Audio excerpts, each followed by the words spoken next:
Well, how many times a week does this happen to you? You've got a dent in the back of a real flimsy door brace, put your whale tail in, and there you go. Flopping all over the place, no leverage whatsoever. Well, we got a tool that's going to help you with this and lock that brace in as tight as a drum. Now, you want to use this tool before you find yourself in this position, but a lot of times the glue's already off before you even stick a tool down the door. Well, this tool will still lock that brace tight to the skin. Hi everybody, Marty Runik from RUNIKS PDR Tools, and I want to show you the tool that's the solution to the little problem you just saw. I call it the brace locking tool.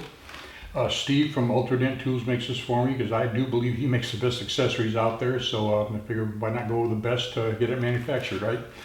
So we got a soft tip there that goes against your window if you decide not to use a window guard. That side will lock against our brace, and you can put all kinds of different heights on this to accommodate any brace to window configuration.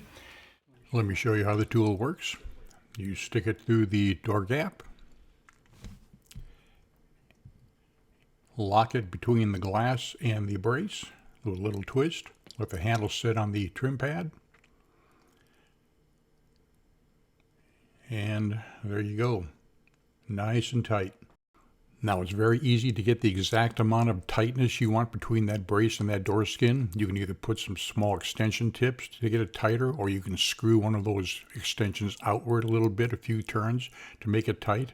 I personally like it a little looser than maybe most people do because I like my tool to move nice and free, but it's very easy to make that brace gap exactly like you want it. All right, the brace locker comes with a 1-inch extension, 1/2-inch extension, 1/4 inch, and 2 soft tips. And you put one of the soft tips against your window if you're not using a window guard, and you can put the other soft tip against the brace if you'd like, or just leave it bare so you have the bare extension digging into the brace. I personally think that gives it a little bit better non-slip hold, but either way you prefer. And of course you can fine tune how tight or loose. If you don't want to put another extension on, you can do it by either threading one of your extensions in or out. That'll lock it up or make it a little bit looser. You don't want to go too far with that though. You want to rough it in with your extension and just get it right where you want it with your twisting your extension. And after you've used this tool a few times, it'll take you less than 30 seconds to get the exact configuration you want.